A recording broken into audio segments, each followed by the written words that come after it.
এবার আমার আল্লাহ শিখিয়েছে, আল্লাহ পাকই বলেছে আব্বা মায়ের জন্য দোয়া চাও। ও রব্বুল আলামিন, আল্লাহ পাক আমার আব্বাকে আপনি মাফ করে দেন। আল্লাহ পাক আমার আব্বাকে আপনি মাফ করে দেন। ও ছেলেরা, তোমার দোয়া কবুল হবে, তোমার মা কবুল হবে, আল্লাহ করে দেবে। তুমি কবিরাই বললে, জিকিরাতিরা বললে, নাম খায়রাই বললে, তোমার দানে ভালো লাগে, তোমার বাবা ভালো লাগে, তোমার দান খায়রাতে ভালো লাগে, তোমার আব্বা মায়ের খবরের আযাব আল্লাহ পাক মাফ করে দিতে পারে। ও যুবকেরা, আব্বা মা দোয়া চাইলে যেমন সাত তবক আসমান ভেদ করে আল্লাহ পাকের দরবারে পৌঁছে যায়, এমনই ভাবে কোন সন্তান যদি পিতা মাতার জন্য দোয়া চায়, সন্তানের দোয়াটা আব্বা মায়ের জন্য আল্লাহ পাকের দরবারে কবুল হয়ে যায়। বলে হলো সুবহানাল্লাহ, নারায়ে তাকবীর।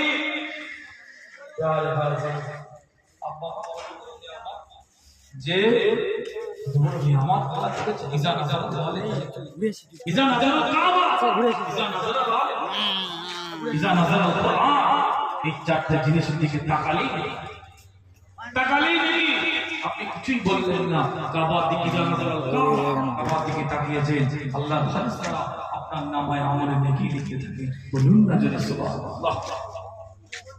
হ্যাঁ, ইজা নাজার ওয়ালিদাইন, আপনি পিতা মাতার দিকে ভালোবাসার দৃষ্টিতে তাকাচ্ছেন, সঙ্গে সঙ্গে আল্লাহর ফেরেশতারা আপনার নামায় আমল নেকি লিখতে থাকে। বলুন না যে সুবহানাল্লাহ।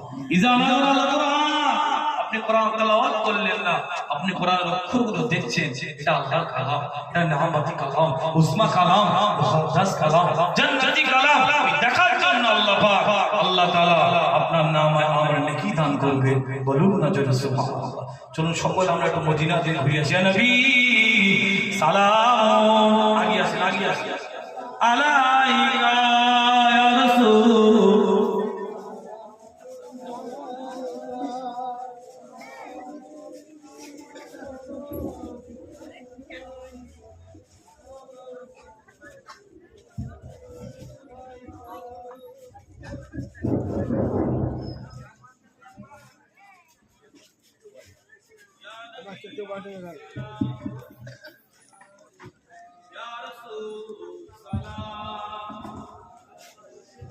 या नबी सलाम